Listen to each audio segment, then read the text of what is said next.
ಪರಂ ಶಾಂತಿ Kannada YouTube channel ಪರಂ ಶಾಂತಿ ಬೇಹದ್ ಜ್ಞಾನಕ್ಕೆ ಸ್ವಾಗತ. ಇಂದು ನಾವು ಬೇಹದ್ ಜ್ಞಾನದ ಮುಖಾಂತರ ಬಾಪೂಜಿಯವರು ಹೇಳುವಂತೆ ಆತ್ಮ ಮತ್ತು ಜೀವಾತ್ಮದ ಬಗ್ಗೆ ತಿಳಿಯೋಣ. ಸದಾ ಪರಮಾತ್ಮನಲ್ಲಿ ಮನಸ್ಸನ್ನು ಇಟ್ಟು ಸದಾ ಪರಮಾತ್ಮ ಜ್ಞಾನವನ್ನು ತಿಳಿಯಲು ಹಾತೊರೆಯುವ ಆತ್ಮವನ್ನು ಉನ್ನತ ಮಟ್ಟದ ಆತ್ಮ ಎನ್ನುತ್ತೇವೆ. ಇನ್ನು ತಿಂದು ಕುಡಿದು ಮೋಜು ಮಾಡಿ ಸಾಯುವ ಆತ್ಮರನ್ನು ಜೀವಾತ್ಮ ಎನ್ನಲಾಗಿದೆ. ಮನುಷ್ಯ ಆತ್ಮ ತನ್ನ ಆಸೆ ಇಚ್ಛೆಗಳ ಪೂರೈಕೆಯ ಹಿಂದೆ ಓಡುತ್ತಾ ಪರಮಾತ್ಮನನ್ನು ಮರೆತಿದ್ದಾನೆ. ಅವನಿಗೆ ಭೋಗ ಜೀವನದ ಆನಂದವೇ ಪರಮ ಆನಂದವೆನಿಸಿಬಿಟ್ಟಿದೆ. ಕಾರಣ ಅವನು ತನ್ನ ಜನ್ಮದ ಉದ್ದೇಶವನ್ನು ಸಂಪೂರ್ಣವಾಗಿ ಮರೆತಿದ್ದಾನೆ. ಅಂದರೆ ನನ್ನ ಜನ್ಮ ಏತಕ್ಕಾಗಿ ಆಯಿತು, ತಾನು ಏನು ಮಾಡಬೇಕು ಇದನ್ನೆಲ್ಲ ತಿಳಿದುಕೊಳ್ಳುವಂಥ ಆಸೆಯೇ ಅವನಲ್ಲಿ ಇಲ್ಲವಾಗಿದೆ. 800 ಕೋಟಿ ಜನರಲ್ಲಿ 99% ಆತ್ಮಗಳು ಮಾಯೆಯಲ್ಲಿ ಸಿಲುಕಿದ್ದಾರೆ. ಅಂದರೆ ಕಣ್ಣಿಗೆ ಕಾಣುವುದೇ ಸತ್ಯ, ಕಾಣದ ಪರಮಾತ್ಮನನ್ನು ಸ್ಮರಿಸಿ ಏನು ಪ್ರಯೋಜನ ಎಂಬ ತರ್ಕಕ್ಕೆ ಬಂದು ಬಿಟ್ಟಿದ್ದಾರೆ. ಆದರೆ 1% ಆತ್ಮರು ಸದಾ ಪರಮಾತ್ಮ ಮತ್ತು ಅವನ ಬಗೆಗಿನ ಜ್ಞಾನಕ್ಕಾಗಿ ಅಲಿಯುತ್ತಲೇ ಇದ್ದಾರೆ. ತಮ್ಮ ಲೌಕಿಕ ಜೀವನವನ್ನು ಕೂಡ ಸರಿದೂಗಿಸಿಕೊಂಡು ಅದರ ನಡುವೆಯೂ ಸಹ ಭಗವಂತನನ್ನು ತಿಳಿಯಲು ಸದಾ ಅಲಿಯುತ್ತಿದ್ದಾರೆ, ಹುಡುಕಾಟ ನಡೆಸುತ್ತಿದ್ದಾರೆ. ಅವರು ಸದಾ ಅಲೌಕಿಕ ಮತ್ತು ಪಾರಲೌಕಿಕ ಜ್ಞಾನವನ್ನು ಮನದಲ್ಲಿ ಚಿಂತನ ಮಂಥನ ನಡೆಸುತ್ತಾ ಜ್ಞಾನವನ್ನು ಹೆಚ್ಚಿಸಿಕೊಳ್ಳುತ್ತಿದ್ದಾರೆ. ಜ್ಞಾನ ಹೆಚ್ಚಿದಾಗ ಆತ್ಮರು ಲೌಕಿಕ ಜೀವನದಲ್ಲಿದ್ದರೂ ಸಹ ಅಲೌಕಿಕದಲ್ಲೇ ಅವರ ಮನಸ್ಸು ಲೀನವಾಗಿರ್ತದೆ. ಇಂಥ ಆತ್ಮರು ನಿಧಾನವಾಗಿ ಜ್ಞಾನವನ್ನು ಹೆಚ್ಚಿಸಿಕೊಂಡು ಭಗವಂತನನ್ನು ಸ್ಮರಿಸುತ್ತಾ ಧ್ಯಾನ, ಯೋಗ, ಪುರುಷಾರ್ಥ ಈ ರೀತಿ ಅಭ್ಯಾಸಗಳನ್ನು ಮಾಡಿಕೊಳ್ಳುತ್ತಾ ಈ ಮಾಯೆಯಿಂದ ದೂರವಾಗ್ತಾರೆ ಮತ್ತು ಭಾವಾತೀತರಾಗಿ ಕಡೆಗೊಂದು ದಿನ ಅವರ ಕಾರಣ ಶರೀರ ಜಾಗೃತವಾಗಿ ಆತ್ಮ ಮೋಹ ಮಾಯೆಯಿಂದ ಸಂಪೂರ್ಣವಾಗಿ ದೂರವಾಗಿ ಆತ್ಮ ಪರಮಾತ್ಮವಾಗುತ್ತದೆ. ಆತ್ಮ ಜೀವದಿಂದ ಶಿವನಾಗಿ ಬಿಡುತ್ತದೆ.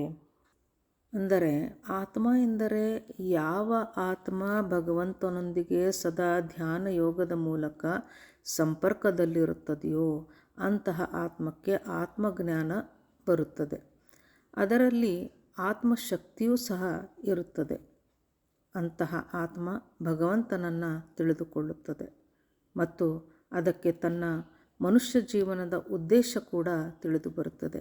ಹೀಗೆ ಭಗವಂತನನ್ನು ಅರಿತಿರುವ ಆತ್ಮವನ್ನು ಆತ್ಮ ಎನ್ನುತ್ತೇವೆ.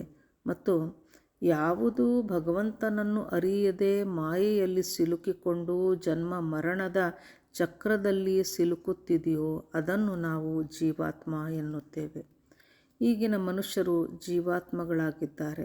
ಆತ್ಮವೇ ಜೀವಾತ್ಮವಾಗಿ ಬಿಟ್ಟಿದೆ. ಮೊದಲು ಆತ್ಮವು ದೇವಾತ್ಮವಾಗಿತ್ತು. ನಂತರ ಮನುಷ್ಯ ಜನ್ಮಕ್ಕೆ ಬಂದು ತಾನು ಬಂದ ಉದ್ದೇಶವನ್ನೇ ಮರೆತು ಜೀವಾತ್ಮವಾಯಿತು ಮತ್ತು ಜೀವನ ಮರಣ ಚಕ್ರದಲ್ಲಿ ಸಿಲುಕುತ್ತಾ ಭಗವಂತನಿಂದ ದೂರವಾಗಿ ಬಿಟ್ಟಿದೆ. 84 ಲಕ್ಷ ಜೀವರಾಶಿಗಳಲ್ಲಿ ಹುಟ್ಟುತ್ತಾ ಮಾಯಾಚಕ್ರದಲ್ಲಿ ಸಿಲುಕಿಕೊಳ್ಳುತ್ತಾ ಹೋಯಿತು. ಈ ರೀತಿ ಸಿಲುಕಿಕೊಂಡ ಆತ್ಮವನ್ನು ಜೀವಾತ್ಮ ಎನ್ನುತ್ತೇವೆ. ಗೀತೆಯಲ್ಲಿ ಕೃಷ್ಣನು ಹೇಳಿದ್ದಾನೆ, ನನ್ನನ್ನು ಅರಿಯದವನು ಪ್ರಾಣಿಯಂತೆ ಮತ್ತು ತನಗಾಗಿ ತಾನು ಬದುಕುತ್ತಿರುವವನೂ ಕೂಡ ಒಂದು ಪ್ರಾಣಿಯೇ ಆಗಿದ್ದಾನೆ ಎಂದು ಕೃಷ್ಣ ಹೇಳುತ್ತಾನೆ. ವಿಶ್ವ ಕಲ್ಯಾಣಕ್ಕಾಗಿ ಜೀವಿಸುವವರು ದೇವಾತ್ಮ ಮತ್ತು ವಿಶ್ವ ಪರಿವರ್ತನೆಯ ಬಗ್ಗೆ ಯೋಚಿಸುವ ಆತ್ಮ ಪರಮಾತ್ಮ. ಹೀಗೆ ಆತ್ಮಕ್ಕೆ ಬಹಳಷ್ಟು ಡೆಫಿನೇಷನ್ಗಳು ಇವೆ. ಅನೇಕ ವಿಕರ್ಮಗಳನ್ನು ಮಾಡಿದ ಮನುಷ್ಯ ಆತ್ಮ ಕ್ರಮೇಣ ಸಾಧಾರಣ ಜೀವಿಯಾಗಿ ಜನ್ಮ ಪಡೆಯುತ್ತದೆ. ಅಂದರೆ ಇಲ್ಲಿ ಆತ್ಮನ ಪವರ್ನ ಸಾಮರ್ಥ್ಯ ಕಡಿಮೆ ಆದಂತೆ ಆತ್ಮ ಕೆಳಸ್ತರಕ್ಕೆ ಬೀಳುತ್ತದೆ. ಪವರ್ ಹೆಚ್ಚಿಸಿಕೊಂಡಂತಹ ಆತ್ಮ ಅಂದರೆ ಭಗವಂತನ ಧ್ಯಾನ ಯೋಗದಿಂದ ಶಕ್ತಿಯನ್ನು ಹೆಚ್ಚಿಸಿಕೊಂಡ ಆತ್ಮ ಮೇಲ್ಸ್ತರಕ್ಕೆ ಅಂದರೆ ದೇವಾತ್ಮವಾಗಿ ಮೇಲೆ ಹೋಗುತ್ತಾ ವೈಕುಂಠ ಮತ್ತು ವೈಕುಂಠದಿಂದ ಪರಂಧಾಮಕ್ಕೆ ಹೋಗಿ ಕೇವಲ ಜೀವ ಮಾತ್ರವಾಗಿದ್ದ ಆತ್ಮ ಶಿವ ಸಮಾನವಾಗುತ್ತದೆ. ಅದೇ ಆತ್ಮ ಶಕ್ತಿ ಕುಂದಿದಾಗ ಸಾಧಾರಣ ಜೀವನಾಗಿಯೂ ಹುಟ್ಟುತ್ತದೆ ಮತ್ತು ಇಂತಹ ಆತ್ಮಗಳ ಆಯುಷ್ಯ ಬಹಳ ಕಡಿಮೆಯಾಗಿರುತ್ತದೆ. ಆಯುಷ್ಯ ಅನ್ನುವುದು ಎಲ್ಲರಿಗೂ ಒಂದೊಂದು ರೀತಿ ಇದೆ. ದೇವತೆಗಳ ಆಯುಷ್ಯ ಬ್ರಹ್ಮನ 1 ದಿನ ಮಾತ್ರವಾಗಿದೆ. ಬ್ರಹ್ಮನ 1 ದಿನದಲ್ಲಿ ಕಲ್ಪ ಪ್ರಳಯವಾಗುತ್ತದೆ. 1 ಕಲ್ಪದಲ್ಲಿ ಭೂಲೋಕ, ಭುವರ್ಲೋಕ ಮತ್ತು ಸ್ವರ್ಗಲೋಕ ಈ 3 ಲೋಕಗಳು ಕಾಲಾಗ್ನಿಯಲ್ಲಿ ಸುಟ್ಟು ಭಸ್ಮವಾಗುತ್ತವೆ. ಮನುಷ್ಯಾತ್ಮ ಜೀವವಾಗಿ ವಿಕರ್ಮ ಹೆಚ್ಚಿದಾಗ ಹುಳವಾಗಿಯೂ ಸಹ ಹುಟ್ಟುತ್ತಾನೆ. ಆಗ ಅದರ ಆಯುಷ್ಯ ಬಹಳವೇ ಕಡಿಮೆಯಾಗುತ್ತಾ ಹೋಗುತ್ತದೆ. ಪರಂ ಶಾಂತಿ. परम शांति सोचो बोलो परम शांति. Join us daily for our morning live meditation, Monday to Saturday, 5:30 to 6:30 a.m.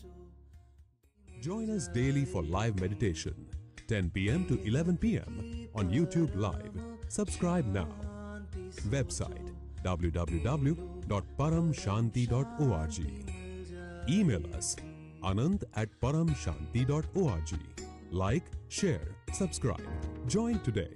बेहद की परम शांति सोचो.